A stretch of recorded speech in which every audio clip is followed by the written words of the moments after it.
Louvado seja nosso Senhor Jesus Cristo, para sempre seja louvado. Rezemos juntos pelo sinal da Santa Cruz, livrai-nos Deus nosso Senhor, dos nossos inimigos em nome do Pai, do Filho e do Espírito Santo. Amém. Vinde Espírito Santo, enchei os corações dos vossos fiéis e acendei neles o fogo do vosso amor. Enviai-nos, ó Pai, o vosso Espírito, e tudo será criado e renovareis a face da terra. Oremos. Ó Deus, que instruíste os corações dos vossos fiéis com a luz do Espírito Santo, fazei que apreciemos retamente todas as coisas segundo o mesmo Espírito e gozemos sempre de sua consolação por Cristo Senhor nosso. Amém. Nós estamos no livro do Gênesis, hoje faremos o capítulo 17 e 18 de Gênesis. Então, o capítulo 17 começa dizendo assim: Abrão tinha 99 anos. O Senhor apareceu-lhe e disse-lhe: Eu sou o Deus Todo-Poderoso. Anda em minha presença e sê íntegro. Quero fazer aliança contigo e multiplicarei ao infinito a tua descendência. Então, aqui no início do versículo 17, o Senhor toma novamente Abrão, aparece mais uma vez, fala mais uma vez a Abraão, mas o Senhor se manifesta aqui mais uma vez dizendo da promessa. Nós vimos ontem que o Senhor faz uma aliança com Abrão, né? O Senhor manda que Abrão olhe para as estrelas do céu e ele diz então que a descendência de Abraão, como nós vimos, que ela seria uma descendência imensa, uma descendência incalculável. E nós sabemos que pela fé nós fazemos parte dessa descendência, né? Nós não somos da descendência de Abraão enquanto parte do povo hebreu, do povo judeu, mas nós somos, ele é o nosso pai da fé, nós somos essa descendência de Abraão pela fé, né? Assim como a Virgem Maria, ela canta ali no Magnífica. E agora o Senhor então retoma essa aliança com Abraão, mas ele vai dizer assim: anda em minha presença e sê íntegro. Então, antes que ele dê continuidade ao pacto que ele tinha começado a firmar com Abrão, ele diz para Abrão: anda em minha presença e sê íntegro. Por que Deus começa falando isso para Abraão? Para Abrão, né? Não tinha mudado o nome dele ainda. Por que Deus fala isso para Abrão? Porque ele poderia colocar tudo a perder se ele não andasse na presença do Senhor e se ele não fosse íntegro na presença do Senhor.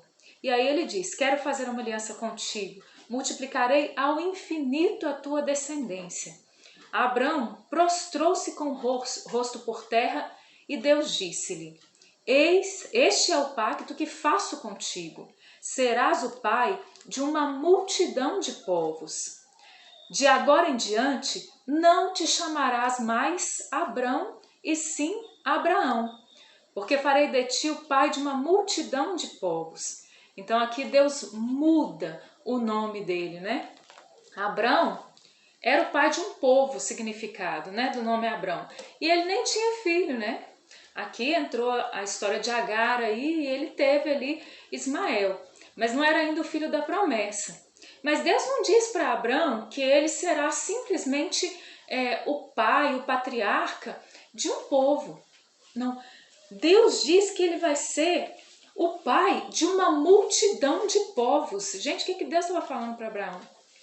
Por isso que ele mudou o nome, que Abraão significa o pai de uma multidão de povos, né? Abrão era pai de um povo e Abraão, pai de uma multidão de povos. Por que Deus está falando isso? Porque Abraão não tinha noção de onde aquela promessa ia chegar. Ele não tinha noção da dimensão daquilo que Deus estava falando com ele, aquilo que Deus estava prometendo. Então, às vezes, quando Deus fala alguma coisa com a gente, nos promete algo, quando nós vamos seguindo as inspirações de Deus ali, a gente não tem dimensão do que Deus é capaz de fazer, né? Abraão não tinha noção de que aquela promessa que Deus estava fazendo com ele ali, no escondido, né? Que ela chegaria a uma multidão de povos tão grande, que ela chegaria em mim no ano de 2021, em você. Abraão não tinha noção. Aqui por isso então ele deixa de se chamar Abrão e Deus dá aí um novo nome. Quando Deus dá um novo nome, gente, na Bíblia, isso significa que a pessoa está recebendo uma nova identidade. Deus não estava identificando Abrão simplesmente como aquele que iria iniciar ali um povo, somente o povo hebreu, mas todas as nações da terra, como ele já havia dito, seriam abençoadas nele. Não é verdade que o Senhor disse isso para Abraão? Todas as nações da terra serão abençoadas em ti. Então era uma promessa gigante, né? Por isso, então, o pai de uma multidão de povos.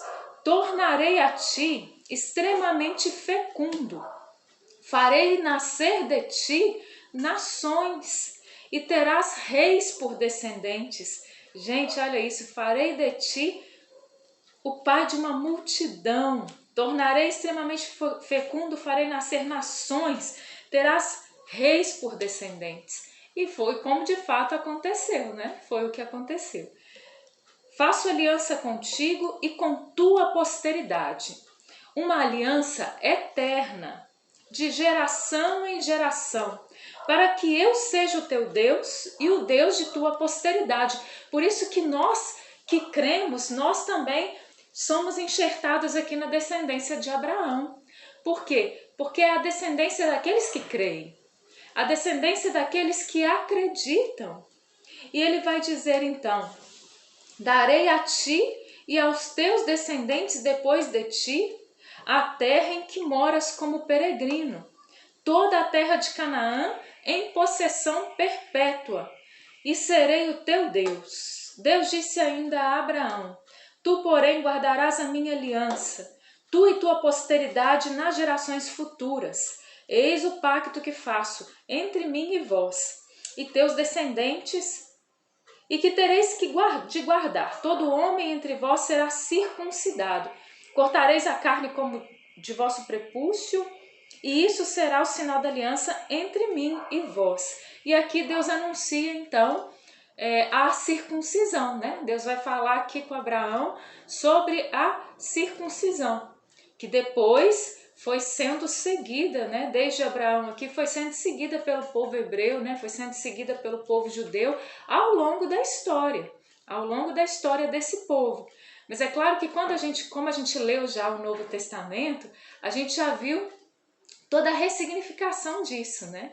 Dessa questão da circuncisão. Já no Antigo Testamento a gente vai passar por alguns livros aqui, por alguns profetas que vão dizer isso, né? Que não adianta ter um coração incircunciso. Então a gente começa a entender essa pedagogia do Antigo Testamento, né? A circuncisão, que ela entra aqui como uma pedagogia, né? Que na verdade no Novo Testamento se torna claro através de Jesus que é uma adesão de vida que Deus quer. Ele não quer simplesmente ali uma marca na carne e isso vai dizer, olha, eu sou salvo, eu sou do povo de Deus, não, né? E como eu disse já no Antigo Testamento, né, os profetas vão se levantar contra essa incircuncisão do coração, né? Ou seja, aqueles que viviam só nas práticas externas, mas no seu coração não se abandonavam à vontade de Deus verdadeiramente, não faziam a vontade de Deus, né? E aí a gente entende então melhor dentro da nossa realidade. Lá no versículo 15 vai dizer então: Deus disse a Abraão: não chamarás mais tua mulher Sarai, e sim Sara. Então Deus muda aqui o nome de Abrão para Abraão, e o nome de Sarai ele vai mudar para Sara. E aí a gente compreende melhor, porque a gente sempre escuta falar de Sara e de Abraão, né? E aí a gente compreende então porque Deus veio e interveio na história, né, deles. Eu a abençoarei e dela te darei um filho. Então, Abraão não é de outra pessoa, não é de Agar, né? O filho da promessa virá de Sara, Deus vai dizer. Eu a abençoarei, ela será mãe de nações e dela sairão reis. Sara aí que vai significar princesa, que vai significar aquela que governa, que é a matriarca aí que Deus escolheu mesmo, a esposa de Abraão. Abraão prostrou-se com o rosto por terra e começou a rir, dizendo consigo: poderia nascer um filho a um homem de 100 anos? Seria possível a Sara conceber ainda na idade de 90 anos? E Deus disse, Oxalá que Ismael, não, e disse a Deus, né? Abraão disse a Deus, Oxalá que Ismael viva diante de vossa face, né? Como Abraão falou assim, não tem jeito não, de Sara não vai dar não, já tem Ismael, deve ser Ismael mesmo, né? Mas Deus diz, Deus volta a reforçar, mas Deus responde, não, é Sara tua mulher que te dará um filho, ao qual chamarás Isaque. Farei aliança com ele, uma aliança que será perpétua para a sua posteridade depois dele. Eu te ouvirei também acerca de Ismael. Eu o abençoarei, o tornarei fecundo, multiplicarei extraordinariamente sua descendência. Ele será o pai de 12 príncipes. Farei sair dele uma grande nação. Mas minha aliança eu a farei com Isaque, que Sara te dará à luz dentro de 1 ano, nesta mesma época. Então Deus fala com Abraão assim, Abraão, daqui a 1 ano, você vai ter um filho de Sara. Nossa, gente. Aí a gente entra aqui no rito da circuncisão, a gente vai ver que no final aqui desse capítulo 17, Abraão obedece a Deus e vai circuncidar a todos da sua casa, né? Todos os homens ali são circuncidados, e no capítulo 18 a gente vê a aparição dos 3 anjos, né?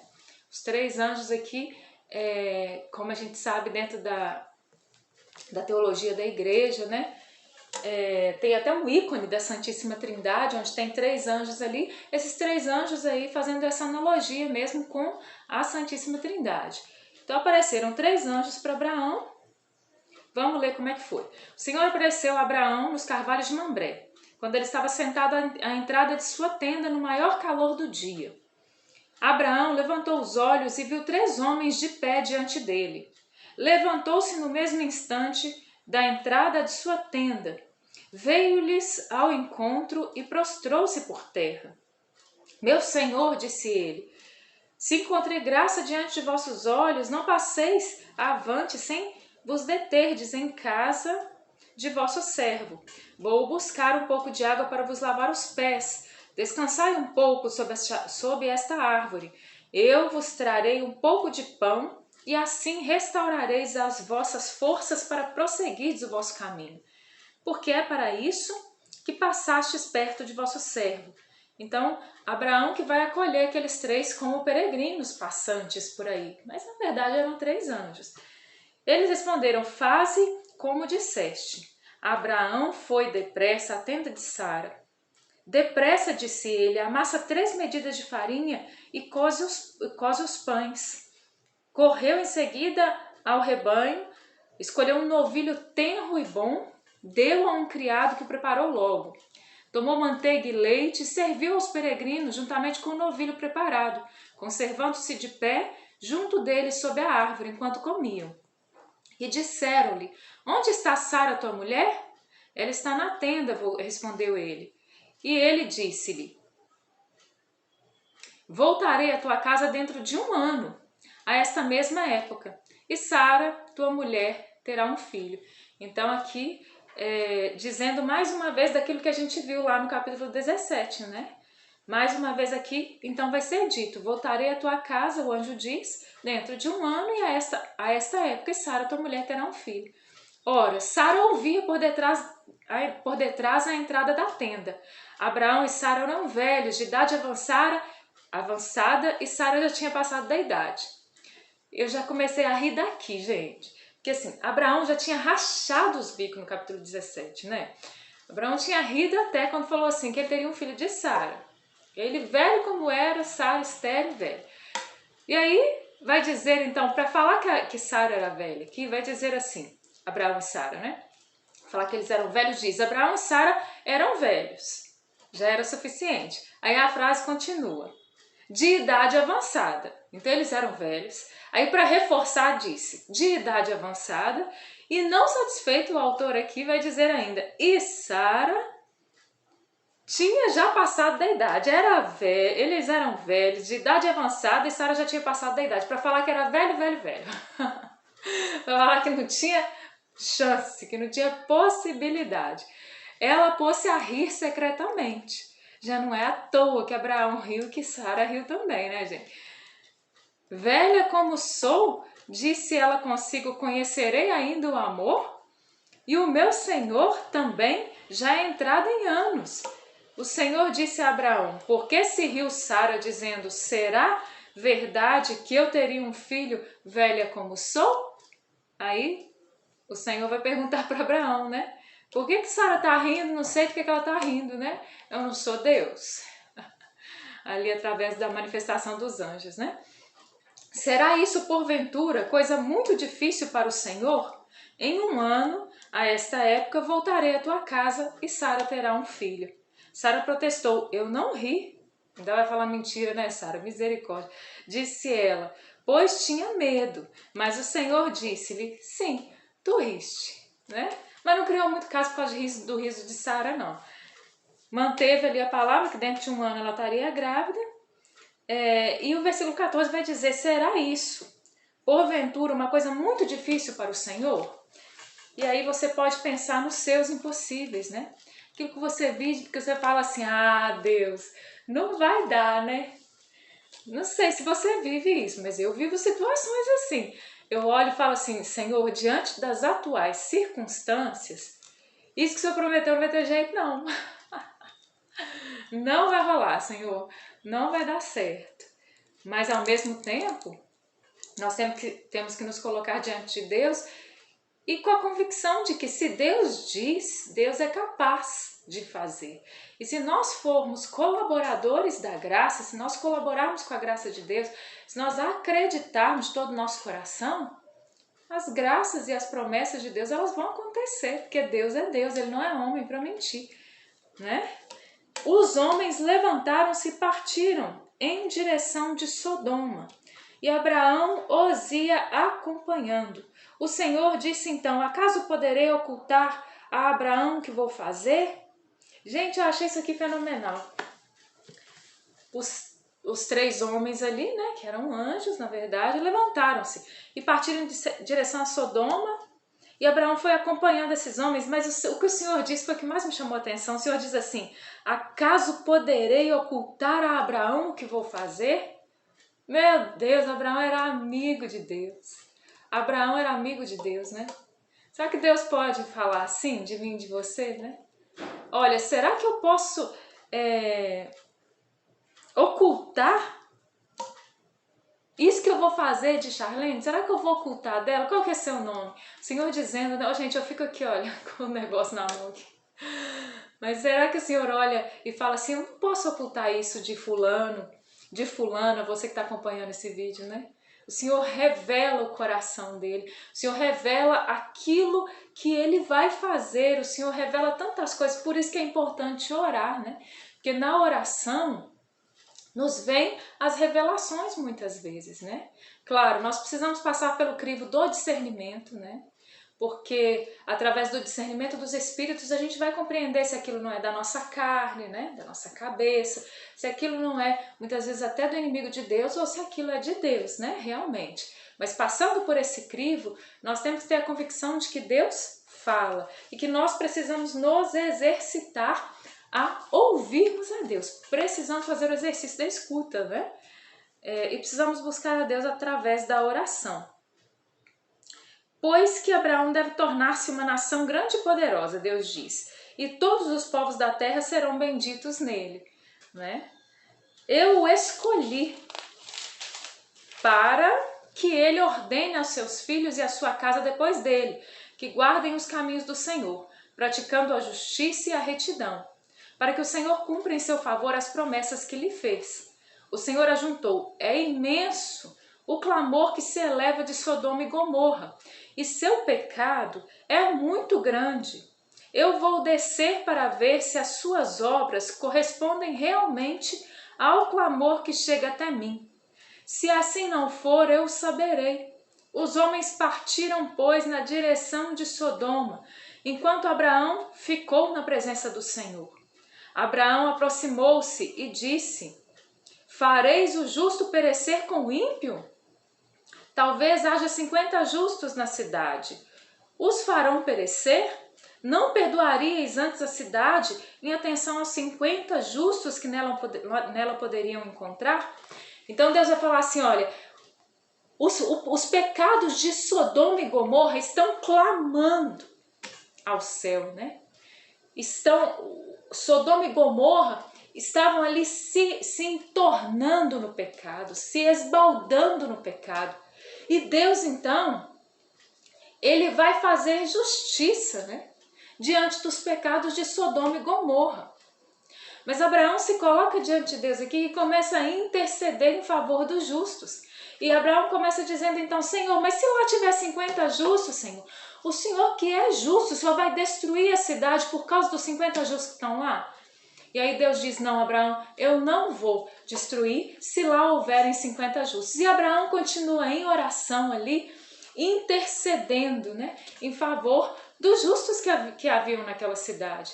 E Abraão pergunta para Deus, Senhor, e se tiver 45? O Senhor me perdoa falar de novo, mas se tiver 45, Senhor, só 5 a menos ali, o Senhor não vai perdoar a cidade? Deus então responde a Abraão, sim, Abraão, por causa dos 45 eu não destruiria a cidade. E assim vai a conversa aí de Abraão, né? Vamos lá no versículo 29. Abraão insistiu ainda e disse, talvez só haja aí 40. E o Senhor diz, não destruirei a cidade por causa desses 40. Abraão disse de novo, rogo-vos, Senhor, que não vos irriteis, se eu insisto ainda. Talvez só se encontrem 30. Se eu encontrar 30, disse o Senhor, não o farei. Abraão continuou, desculpai se ouso falar, Senhor, ao Senhor, pois pode ser que só se encontre 20. Então, em atenção aos 20, não a destruirei. Abraão replicou, que o Senhor não se irrite se fala uma última vez. E Deus respondeu, não. E Abraão diz então, que será se lá forem achados 10? Ele começou com 50. Aqui em oração, ali conversando, dialogando com Deus, ele já pergunta, já chegou nos 10 já. Senhor, e se ali forem achados 10? E Deus respondeu, não a destruirei por causa dos 10. E o Senhor retirou-se, depois de ter falado com Abraão, e este voltou para sua casa. Amanhã a gente vai ver o que aconteceu com Sodoma, né? Vai falar aí do pecado de Sodoma, vai falar da salvação da família de Ló, né? Mas isso aí então já é cenas do próximo capítulo, né? Mas é interessante a gente parar aqui diante de duas realidades. Primeiro, o poder da oração, né? E a graça da oração, Deus que deseja mesmo que nós nos coloquemos ali em intercessão por outros, porque Abraão não estava pedindo por si, ele estava pedindo por outros, né? Então o poder da intercessão. E uma outra coisa que é interessante aqui, que Abraão vai intercedendo pelos justos e Deus vai dizendo que por causa desses justos, ele não destruiria a cidade.